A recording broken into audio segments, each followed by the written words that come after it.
Hello students, welcome to maths with Harish. आज अपन percentage के टाइप 5 की बात करेंगे। परसेंटेज के टाइप 5 के जो भी इंपॉर्टेंट क्वेश्चन बनेंगे मैं आपको वो करवाने वाला हूँ। परसेंटेज के टाइप 5 से पहले आपको अगेन छोटी छोटी बातों का पता होना चाहिए। टाइप 5 के अपन आज क्वेश्चन अपलोड करने वाले हैं, तो टाइप 5 के बारे में आपको पढ़ने से पहले ये पता होना चाहिए, अगर आप कुछ कमा रहे हो यानी कि अगर आपकी कुछ आय है तो वो किससे मिलकर बनती है, आपकी बचत प्लस आपका खर्चा। यानी कि मान लो आप 100 रुपये कमा रहे हो और उसमें से आपने 30 रुपये क्या किए, बचा लिए और 70 रुपये क्या कर दिए, खर्च कर दिए। तो यही तो आपकी आय है।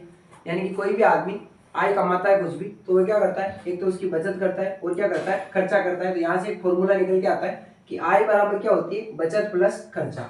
और क्या ध्यान रखना है, अगर मैं बचत का फॉर्मूला निकालूं तो ये क्या बनेगा, आय माइनस खर्चा, आय माइनस खर्चा। और इसी तरह मैं आपसे कहूँ कि खर्चा का फॉर्मूला क्या होगा, तो खर्चा का फॉर्मूला बनेगा आय माइनस बचत। क्या बनेगा, आय माइनस बचत। यही अपना आज पैटर्न रहने वाला है। यानी कि टाइप 6 जो है, टाइप 6 पूरा आपका इस पूरे एक फॉर्मूले पर बेस्ड है और इसी फॉर्मूले में आपको एलिगेशन भी सिखाऊंगा। इसी फॉर्मूले में मैं आपको एलिगेशन भी सिखाने वाला हूँ।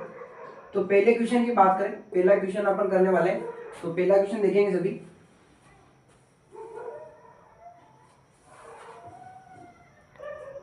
क्वेश्चन कह रहा है आपसे, क्वेश्चन है कि राधा अपनी आय का 25% बचाती है। यदि उसके व्यय में 20% की वृद्धि होती है और उसकी आय में 29% की वृद्धि होती है तो उसकी बचत में कितने प्रतिशत की वृद्धि होगी। इस सवाल को करने के लिए सबसे पहले फॉर्मूला क्या बताएं, आय बराबर क्या होता है, ये होता है आपका बचत प्लस व्यय। यानी कि आप खर्चे को ही क्या कहते हो, व्यय कहते हो। कुछ बच्चे कंफ्यूज हो जाते हैं, भाई खर्चा क्या होता है, व्यय क्या होता है, दोनों चीजें एक है। अब देखो जैसा जैसे क्वेश्चन कह रहा है वैसे अपन करते जाएंगे। ये आपसे कह रहा है कि राधा अपनी आय का 25% बचाती है। तो मैंने माना कि जो राधा की आय है वो कितनी है, 100 रुपए। मैंने मान लिया कि राधा की आय कितनी है, 100 रुपए।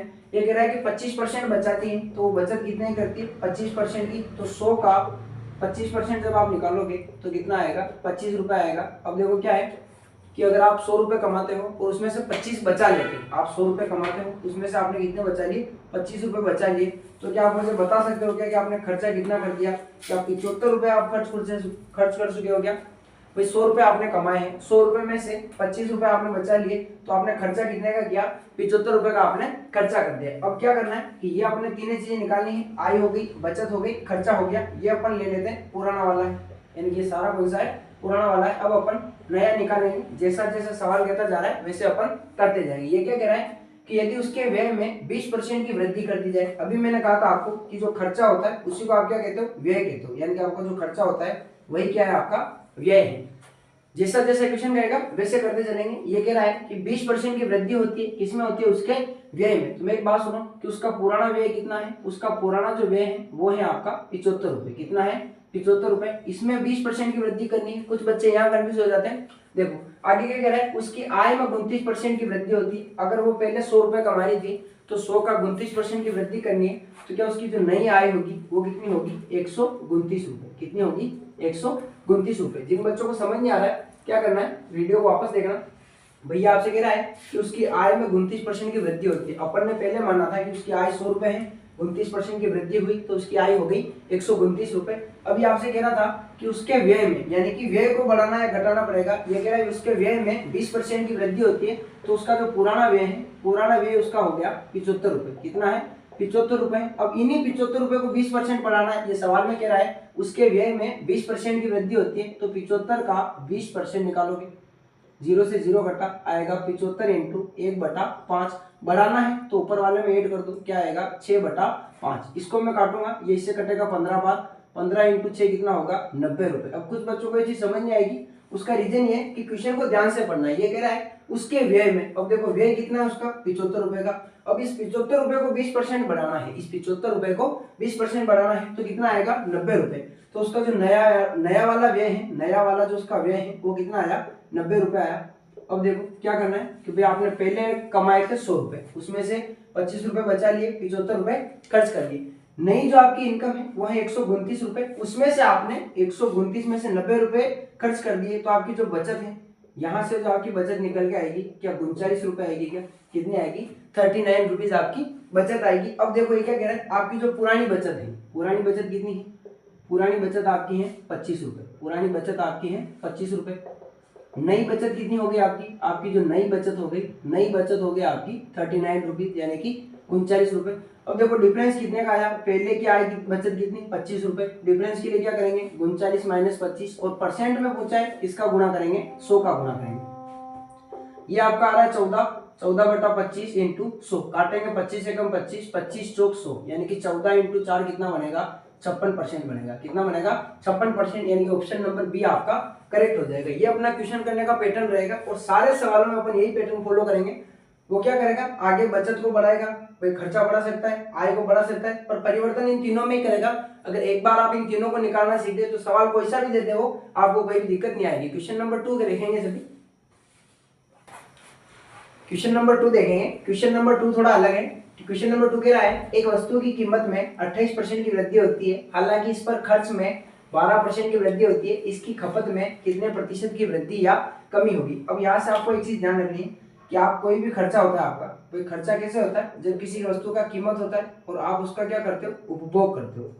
तो ये मैं टाइप 5 में आपको पढ़ाऊंगा कि भाई खर्चा कब होता है बराबर कीमत इनटू उपभोग, यानी कि आपकी जो कीमत होगी और आप उसका कितना कंजम्पशन यानी उसका कितना उपभोग कर रहे हो, आपका कुल खर्च निकल के आएगा, खर्चा निकल के आएगा। अब ये क्या कह रहा है एक वस्तु की कीमत में 28% की वृद्धि होती है, तो मैंने मान लिया कि वस्तु की कीमत कितनी है, वस्तु की कीमत मैंने मानी 100 रुपए प्रति किलो। मैंने वस्तु की कीमत मानी 100 रुपए प्रति किलो। कोई भी वस्तु है मैंने उसकी कीमत को माना है 100 रुपए प्रति किलो, हालांकि इस पर खर्च में 12% की वृद्धि होती है इसकी खपत में। अब मेरी बात सुनो कि मैंने वस्तु की कीमत को मान लिया 100 रुपए प्रति किलो और मैं खपत मान लेता हूँ, खपत को आप क्या कहते हो उपभोग कहते हो, तो मैं मान लेता हूँ कि खपत भी कितनी है 100 किलो है, आपकी जो खपत है 100 किलो है। कहने का मतलब यही कि मान लो आप कुछ भी खरीदने जाते हो 1 किलो लेके आते हो तो 1 किलो पर आपके 100 रुपए लगते हैं, तो मैंने माना कि कोई भी आदमी 100 किलो लेके आ रहा है तो उसका कुल खर्चा कितना आएगा, उसका जो कुल खर्चा आएगा कीमत इंटू उपभोग, तो यानी कि 100 इंटू 100, तो आपका टोटल खर्चा आएगा 10,000 रुपए का। कितने का आएगा 10,000 रुपए का।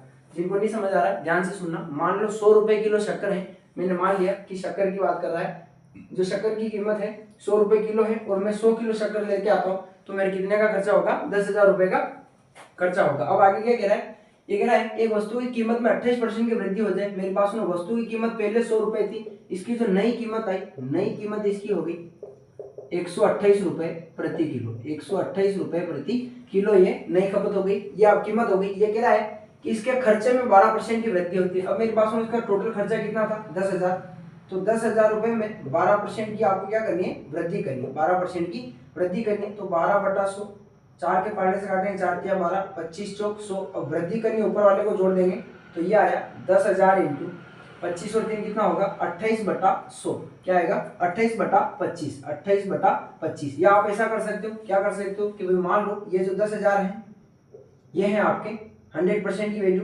आपको 112 की निकालनी है, फिर भी आंसर आपका सेम आएगा। तो आंसर क्या आएगा, ये आएगा आपका 11,200 रुपए, यानी कि उसका जो नया खर्चा है वो कितने का है, तो उसका नया खर्चा है वो है आपका नया खर्चा आपका आया 11,200 रुपए का। 11,200 रुपए का आपके टोटल खर्चा आया है। अब मेरी बात सुनो भाई, 11,200 रुपए का आप खर्चा कर रहे हो और वस्तु की कीमत है 128 रुपए प्रति किलो, तो यहाँ से एक फॉर्मूला होता है, वो क्या होता है कि भाई जो आपका खर्चा होता है कीमत इंटू उपभोग, ये आपका खर्चा होता है। यहाँ से आपको क्या मिल गया है, कीमत आपको पता है, खर्चा आपको पता है, आपको बस उपभोग निकालना है। तो खर्चा का मान कितना है 11,200 रुपए, 11,200 आपका खर्चा हो गया। और कीमत की बात करें तो 128 रुपए प्रति किलो आपकी ये क्या हो गई कीमत हो गई। और यहाँ से आपका क्या निकल के आएगा, ऐसा करते उपभोग निकल के आएगा।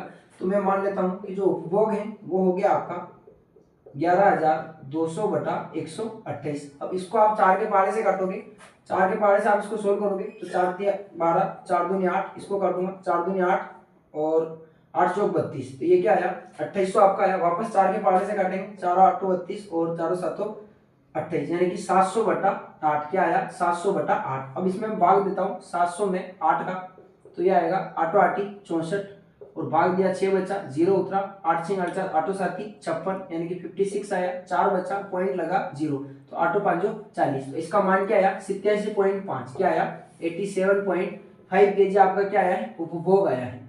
तो यही आपका क्या है उपभोग आया है। ये आपसे कह रहा है कि इसकी खपत में कितने परसेंट की वृद्धि या कमी हुई। मेरी बात सुनो भाई, पहले कितना खा रहा था 100 kg, कीमत बढ़ी तो कितना खा रहा है 87.5 kg, तो 100 में से 87.5 kg को अगर आप घटाओगे तो आंसर क्या आएगा 0.5, ऐसा का ऐसा, 9 में से 7 गए 2, और 9 में से 1 गया, 12.5 kg की क्या होगी, कमी होगी। 12.5 kg की आपकी क्या होगी, कमी होगी। ऑप्शन नंबर डी आपका करेक्ट हो जाएगा। ये क्वेश्चन आय व्यय और आपका जो था खर्चा उससे अलग है। ये आपका क्या है, कीमत खपत और उपभोग के ऊपर ये आपका क्वेश्चन था। क्वेश्चन नंबर 2 थोड़ा अलग था। क्वेश्चन नंबर 3 देखेंगे, जिनको नहीं समझ आया इसको 2 बार 3 बार वापस देखना, क्योंकि एकदम बेसिक चीजें हैं। क्वेश्चन नंबर 3 पर चलते हैं। क्वेश्चन नंबर 3 है। क्वेश्चन नंबर 3 आपसे कह रहा है, एक व्यक्ति अपनी आय का 25% बचाता है। तो मैं मान लेता हूं कि व्यक्ति की जो आय है, जो व्यक्ति की आय है, पुरानी वाली आय लेंगे अपन, ये हो गई इसकी 100 रुपए। उसमें से ये कह रहा है आपको कि 25% बचाता है। बचत कितनी है व्यक्ति की, 25%। तो 100 का 25% आपके निकल के आएगा 25 रुपए। तो मैं आपसे पूछूं कि भाई 100 रुपए कमाए थे, उसमें से उसने 25 रुपए बचा लिए, तो उसका जो खर्चा है, क्या उसने 75 रुपए खर्च कर दिए क्या, उसने 75 रुपए खर्च कर दिए क्या। भाई क्या कह रहा हूँ कि कोई व्यक्ति 100 रुपए कमाता है, उसमें से 25 रुपए वो बचा लेता है, तो क्या वो 75 रुपए का खर्चा कर देता है। अब आगे देखें, ये कह रहा है कि यदि उसकी आय में 20% की वृद्धि होती, तो उसकी नई आय जो आई, उसकी नई जो आय आई है उसमें 20% की क्या हो गई, वृद्धि हो गई। तो उसकी नई आय कितनी हो गई, 120 रुपए हो गई। ये कह रहा है उसकी बचत वही रहती है। देखो पहले कितनी बचत करा था, 25 रुपए की, और अभी बचत कितनी है उसकी, 25 रुपए की है। यानी कि अगर वो 100 रुपए कमाता है तो भी 25 रुपए बचाता है, और 120 कमाता है तो भी वो आपके 25 रुपए बचाता है। तो मेरी बात सुनो, पहले तो 75 रुपए खर्च करा था, और अब जो वो खर्चा करेगा, क्या 120 रुपए में से करेगा क्या। तो ये कहना चाहता है कि वो पहले भी 25 रुपए बचाता है और अभी कितने बचाता है, 25 रुपए बचाता है। तो उसने क्या 95 रुपए यहाँ खर्च कर दिए क्या, कितने कर दिए, 95 रुपीज उसने यहाँ खर्च कर दिया। अब देखो यहाँ तो बचा रहा था 75 रुपए खर्च कर रहा था, और यहाँ खर्च कर रहा है 95 रुपए। तो क्या यहाँ से यहाँ तक 20 रुपए ज्यादा खर्च कर रहा है क्या, 20 रुपए ज्यादा खर्च कर रहा है। तो यही आपका परसेंटेज निकालने के आपने पूछा है। तो मैं आपसे कहूँ कि भाई 20 रुपए उसने क्या किए, ज्यादा खर्च किए। पहले कितने किए थे, 75, और परसेंट के लिए किसका गुना, 100 का गुना। 25 के पारे से काटेंगे, 25 दिया 75 और 25 चौक 100। आंसर क्या आया, 80/3। क्या आया, 80/3। और आप जब इसमें भाग देंगे तो ऑप्शन क्या आएगा, 26 सही 2/3%। आप भाग देना इसमें, 80 में भाग देना 3 का, आपका आंसर निकल के आएगा। कुछ बच्चे करते कुछ नहीं है, बस देखते रहते हैं। तो option number D, option number D आपका करेक्ट हो जाएगा। अब सारे क्वेश्चन इजी है, एक ही पैटर्न है। भाई यहाँ पे आएगा इसका पुराना वाला, भाई पुरानी आय, पुरानी बचत, पुराना खर्चा, और यहाँ क्या आएगा, नया आय, नई बचत और नया खर्चा। क्वेश्चन नंबर 4 की तरफ चलेंगे। क्वेश्चन नंबर 4 है, और क्वेश्चन नंबर सेम पैटर्न पर है, यानी कि अपन ने जो पहला और तीसरा क्वेश्चन किया है उसी पर ये पैटर्न, सेम पैटर्न में बेस्ड है। आपको क्वेश्चन मेरे से पहले करना है। ये आपसे कह रहा है कि रेणु अपनी आय का 68% खर्च करती है। तो मैं मान लेता हूँ कि रेणु की जो आय है, जो रेणु की आय है वो कितनी है, 100 रुपए है। तो रेणु की आय मैंने कितनी मान ली, 100 रुपए है। आपको हर बार हर क्वेश्चन में 100 रुपए उनकी आय माननी है, क्वेश्चन जल्दी हो जाता है। रेणु अपनी आय का 68% खर्च करती है। मेरी बात सुनो, उसने खर्च कर दिए कितने रुपए कर दिए, 68 रुपए उसने खर्च कर दिए। तो उसने जो बचत करी है कि भाई रेणु की जो बचत है वो क्या 32 रुपीज होगी। क्या जो रेणु की बचत होगी कितनी होगी, 32 रुपए रेणु की बचत होगी। सवाल को ध्यान से पढ़ना, सब कुछ समझ आएगा। ये था आपका पुराना वाला, और अब मैं यहाँ से निकालू नया वाला। भाई आपकी आय बढ़ाने के बाद ये रेणु का क्या होता है, ये कह रहा है कि उसकी आय में 40% की वृद्धि होती है। तो जो रेणु की नई आय है, रेणु की नई जो आय है, क्या वो आपके रेणु की नई आय 140 रुपए हो जाएगी। क्या रेणु की नई आय कितनी होगी, 140 रुपए। अब ये कह रहा है कि वो अपने व्यय में 30% की वृद्धि करती है। अब देखो खर्चे को आप क्या कहते हो, व्यय कहते हो। अब पुराना खर्चा कितना है, 68 रुपए का है। अब इसमें वृद्धि करनी है आपको, इस खर्चे में आपको वृद्धि करनी है कितनी, 30% की। तो 30% की वृद्धि के लिए क्या करेंगे, 30% ऐसा कैसा, और आपको इसे बढ़ाना है तो 3/10 ऊपर वाले में जोड़ोगे कितना आएगा, 13/10। यानी कि 68 का आपको कितना निकालना है, 13/10 निकालना है। ये आपका सॉल्यूशन ऐसे हो जाएगा। अब क्या करना है, ये कह रहा है कि व्यय में आपके 30% की वृद्धि करनी है, तो 68 का मल्टीप्लाई करना है इनसे। भाई 68 का गुणा 13 से करना है, तो 13 क्या होता है, 104 होता है। 4 बचे 10 आया, 13×78 और 10 कितना हुआ, 88, यानी कि 884/10। आंसर क्या आया, 88.4 रुपए। अब ये 88.4 रुपए क्या है, इसका खर्चा है, यानी कि इसका जो नया खर्चा आया है, नया जो खर्चा आया है रेणु का, वो आया है 88.4 रुपए। रेणु का नया खर्चा क्या आया, 88.4 रुपए। अब बचत की बात करें, इसकी जो नई बचत है, रेणु की नई बचत कितनी होगी, आप इसमें से माइनस करोगे, तो माइनस करना आप लोग, 88.4 को माइनस करना है। पॉइंट से आया, यहाँ 9 में से 1 गया, 13 में से 8 गए, कितने बचेंगे, 5। तो क्या आया, 51.6 रुपए का इसके क्या हुआ, बचत होगी। ये चीजें हैं, 3 चीजें आपको इधर निकालनी है और 3 चीजें उधर निकालनी। अभी आपसे कुछ भी पूछे आप कर सकते हो। ये क्या कह रहा है कि उसकी बचत में वृद्धि कितनी हुई, भाई रेणु की पहले की बचत कितनी है, 32 रुपए, ये तो आएगी नीचे। और नई बचत कितनी है 51.6 रुपए। कितनी कम या ज्यादा है इसके लिए पहले वाली घटा दो और परसेंट के लिए कितना गुना 100 का गुना। अब देखो 32 ऐसा का ऐसा। अब कुछ बच्चे देखते रहते हैं आगे करते कुछ नहीं है, तो 51.6 में से 32 घटाओगे 0.6 ऐसा का ऐसा, 11 में से 2 गए 9 और 4 में से 1 गया 3, यानी कि 19.6 आपका क्या आया आंसर आया। परसेंट के लिए किसका गुना 100 का गुना। पॉइंट हटा बटा में 10, 0 से 0 कटा, इसको आप काटोगे 8 के पहाड़े से काटो, 4 के पहाड़े से काटो, ऑप्शन नंबर आपका जो आएगा यानी कि 196 डिवाइड बाई 32 इंटू करना है किससे 10 से। 4 के पहाड़े से काट रहा हूँ, 4 8 32, इसको काटेंगे 4 चौक 16, 9 चौक 36, यानी कि 490 बटा 8। आंसर क्या आया 490 बटा 8। इसमें आप भाग दोगे 8 से 48, एक बचेगा 8 एकम 8, यानी कि 61.25% आपका करेक्ट आंसर हो जाएगा 61.25%। कुछ बच्चों को समझ नहीं आएगा तो वो क्या करते हैं बस देखते रहते हैं, भाग नहीं देंगे। 490 में भाग दोगे आपका 8 का 8 से 48 48, एक बचा ऊपर से 0 आया, 8 एकम 8, 2 बचा पॉइंट लगा 0, 8 दूनी 16, अगेन 4 बचा और 0 आया, 8 5 40, यानी कि 61.25% आपका करेक्ट हो जाएगा। इन क्वेश्चन को जब अपन वापस करेंगे तो सभी क्वेश्चन को अपन एलिगेशन के मेथड से करेंगे। अभी आपको बेसिक सीखना है। एलिगेशन सबसे बेस्ट अप्रोच होती है इन क्वेश्चन को करने की, पर आपको बेसिक आना भी जरूरी होता है। नेक्स्ट क्वेश्चन करेंगे क्वेश्चन नंबर 5। क्वेश्चन नंबर 6 देखेंगे। क्वेश्चन नंबर 6 थोड़ा इंपॉर्टेंट हो जाता है। देखेंगे ये आपसे कह रहा है ए की आय बी की तुलना में 40% कम है। यदि ए को अपनी आय में 25% की वृद्धि होती है और बी को अपनी आय में 40% की वृद्धि प्राप्त होती है, तो ए और बी की संयुक्त आय में प्रतिशत वृद्धि बतानी। क्वेश्चन को ध्यान से देखना। भैया आपसे कह रहा है एक तो ए है और एक आपका है बी है। तो ए की जो आय है बी की तुलना में 40% कम है, तो मैं काम करता हूँ बी की आय को मैंने 100 मान लिया, तो 40% कम, तो क्या ए की आय 60 रुपए होगी क्या? मैंने मान लिया कि बी की जो आय है वो 100 रुपए है, तो जो ए की आय है वो बी की तुलना में 40% कम है, तो ये कितना हो गया 60 हो गया। ये कह रहा है यदि ए को अपनी आय में 25% की वृद्धि करनी है, यानी कि जो ए की आय है इसमें आपको 25% की क्या करनी है वृद्धि करनी है, तो 25 से कितना होगा आपका 150 होता है, यानी कि 15 रुपए की वृद्धि करनी है, तो आंसर कितना आएगा 75 रुपए आपका करेक्ट हो गया। अब देखो कुछ बच्चों की समझ नहीं आएगी, आप 60 का 25% निकालोगे कितना आएगा 15 आएगा, और 60 में 15 ऐड करोगे कितना हो जाएगा 75 रुपीज हो जाएगा। ये इससे कह रहा है कि बी को अपनी आय में 40% की वृद्धि करनी हो, तो बी की आय 100 रुपए है, 40% की वृद्धि करनी है, 40% की आपको बी की आय वृद्धि करनी है, तो क्या 140 रुपए हो जाएगा क्या? बस अपना क्वेश्चन खत्म हो गया। ये कह रहा है ए और बी की संयुक्त आय में प्रतिशत वृद्धि। अब देखो यहाँ ए और बी की आय कितनी थी 60 प्लस 100, क्या ए और बी की आय जो थी वो 160 रुपए थी क्या?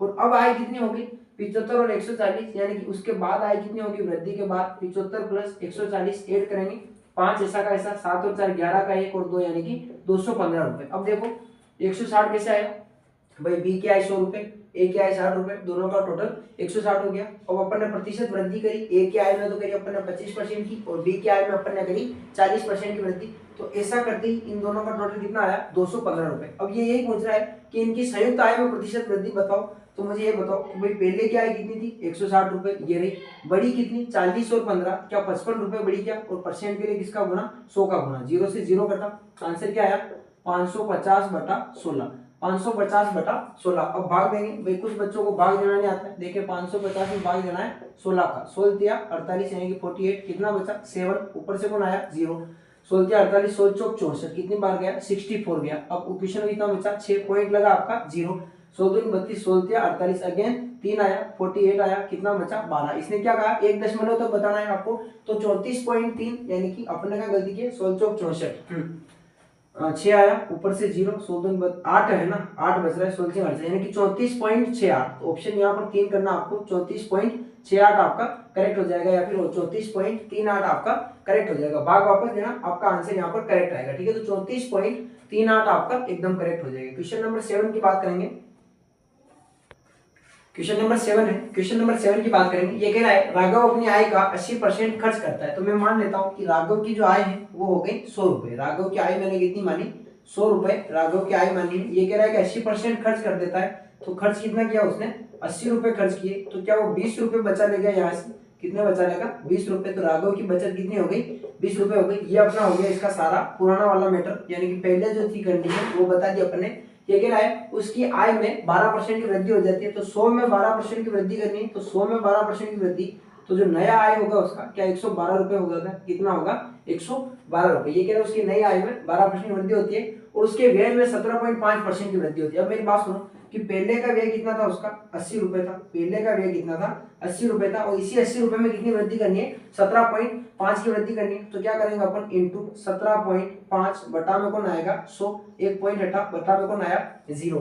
25 के पारे से काट रहा हूँ, 25 चौक 100 40 हो गया, ये कितना होता है 25 150, 25 7 175, 40 में 7 जोड़ोगे, 40 में आप जोड़ोगे इसको तो 47/40, 0 से 0, ये इससे 2 बार कट रहा है, देखो ये से कितने बार कट रहा है 2 टाइम्स कट रहा है, तो 2 इंटू 47, 2 इंटू 47 क्या आपका 94 बनेगा, क्या कितना बनेगा 94। तो इसका जो खर्चा नया वाला है, खर्चा नया वाला कितना आ गया 94 रुपीज आ गया। अब यहाँ से आपको बचत निकालनी है, पहले 100 रुपए कमाना था, 80 रुपए उसने खर्च कर दिए तो 20 रुपए की बचत हुई। फिर इसने क्या कहा कि आय को 12% बढ़ा दिया, 112 हो गई, और उसका जो पहले का खर्चा था उसमें कितनी वृद्धि हो गई 17.5% की वृद्धि हो गई। कुछ बच्चे यहाँ कंफ्यूज होते हैं, तो ये जो कह रहा है वही करना है आपको, ये कह रहा है कि व्यय में 17.5% की वृद्धि, तो व्यय खर्चे को ही तो कहते हो भाई, जो आपका खर्चा होता है उसी को आप क्या कहते हो व्यय कहते हो। तो इसमें मैंने 17.5 की वृद्धि की तो 94 आया, यहाँ से जो बचत निकल के आई तो बचत कितनी होगी भाई 6 रुपए, तो 18 रुपए बच गई, क्या बचे कितने 18 रुपए। अब देखो पहले कितने बचा रहा था 20 रुपए, अब कितने बचा रहा है 18 रुपए। इसको सोल्व करेंगे, ये कह रहा है प्रतिशत वृद्धि बताओ,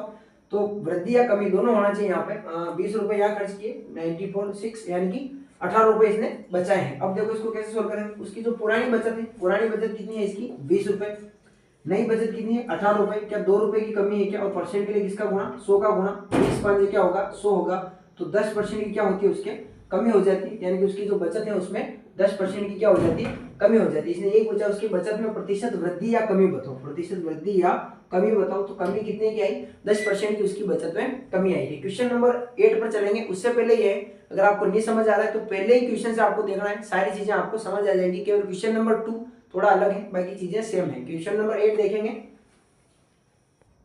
क्वेश्चन नंबर 8 है बच्चों। क्वेश्चन नंबर 8 आपसे कह रहा है कि रीता अपनी मासिक आय का 25% घर किराए पर और शेष आय का 30% भोजन पर खर्च करती है। यदि वह 5,250 रुपए बचाती है, 5,250 रुपए रीता बचा लेती है, तो उसकी मासिक आय ज्ञात करनी है। तो अपने को इस क्वेश्चन को कैसे करना है, आपको एक ही चीज ध्यान रखनी है, माना रीता की आय कितनी हो गई 100 रुपए हो गई, आपको हर कंडीशन में आप 100 मान सकते हो, 200 मान सकते हो, 10 रुपए मान सकते हो, 1000 मान सकते हो, आपकी जो मर्जी हो आप मान सकते हो। आप चाहो तो 0.1 मान सकते हो, यानी कि आप जितनी टफ कैलकुलेशन बनाना चाहोगे आप बना सकते हो। ये कह रहा है कि रीता की आय जो है मैंने मानी 100 रुपए, रीता की आय मैंने मान ली 100 रुपए। ये कह रहा है रीता अपनी मासिक आय का 25% घर किराए पर, तो इसकी मासिक आय 100 हो गई, तो घर किराए पर इसने कितना खर्च कर दिया 25 रुपए इसने घर किराए पर खर्च कर दिए, तो 25 रुपए इसने घर किराए के ऊपर खर्च कर दिए। बचे कितने 75 रुपए, भाई घर 100 में से घर किराए पर इसने 25 खर्च कर दिए, बचे कितने 75 रुपए बचे, तो मैंने लिख दिया इसकी बचत कितनी होगी 75 रुपए की हो गई। अब ये क्या कह रहा है, ये कह रहा है कि शेष आय का, ना कि 100 रुपए का, तो खर्च करने के बाद जो शेष आय बची कितनी बची 75 रुपए बची, उस शेष आय का 30% भोजन पर, तो 75 का 30% निकालोगे, 75 का आप 30% निकालोगे तो 25 या 75, 25 चौक 100 यानी कि 90/4, 90/4 सोल्व करेंगे, 4 दूनी 8, ऊपर से 1 आया, 4 दूनी 8, कितना बचा 2 और 4 5 20, यानी कि 22.5 रुपए इसने खर्च कर दिया किस पर भोजन पर। तो भोजन पर खर्च कितना किया इसने, भोजन पर इसने खर्च कर दिया 22.5 रुपए। अब कुछ बच्चों को यहाँ समझ नहीं आएगा, देखो ये क्या कह रहा है, ये आपसे कह रहा है कि इसकी जो शेष बचत है उसका भी 30%, जिस तरीके से आपने 100 पर 50% खर्च किया था उसी तरह जो बच रहा है, कितना बच रहा है 75 बच रहा है, और 75 का 30% इसने क्या किया खर्च कर दिया।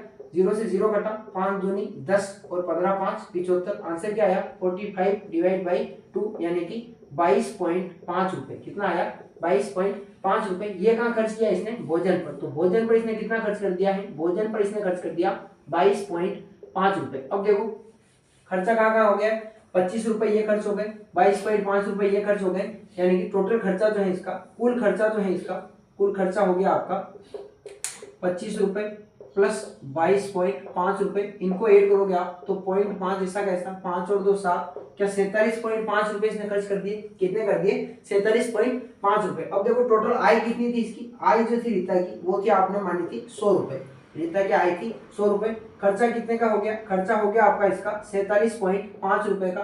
तो यहाँ से जो सेविंग्स आई, यहाँ से जो बचत आई वो निकालेंगे, तो 100 में से आपको घटाना है, 100 में से आप 47.5 को घटाओगे 0.5 ऐसा कैसा, 9 में से 7 गए 2 और 9 में से आपके 4 गए 5, यानी कि 52.5 रुपए आपके शेष बचे। कितने बचे 52.5 रुपए आपके शेष बचे। तो बचत कितने की हुई 52.5 रुपए की। 52.5 रुपए की आपकी क्या हुई, बचत हुई। आपकी बचत हुई 52.5 रुपए की। कब हुई, जब आपने 100 रुपए माने थे, पर सवाल की जो बचत हुई है वो हुई है 5250 रुपए। तो मैंने आपको एक नोट लिखवाया था पहली क्लास में, बेसिक क्लास में पॉइंट पढ़ाया था कि जिसकी वैल्यू दे रखी हो 5250 वैल्यू दे रखी है किसकी, 52.5 की, भाई ये इसकी बचत है और आपकी बचत कितनी है 52.5, और टोटल आय के लिए किसका गुणा करेंगे 100 रुपए, क्योंकि आपने 100 मानी थी। अगर आप 200 मानते हैं तो 100 की जगह इसका गुणा करते हैं 200 का, आप 500 मानते हैं तो 100 की जगह इसका गुणा करते हैं 500 का।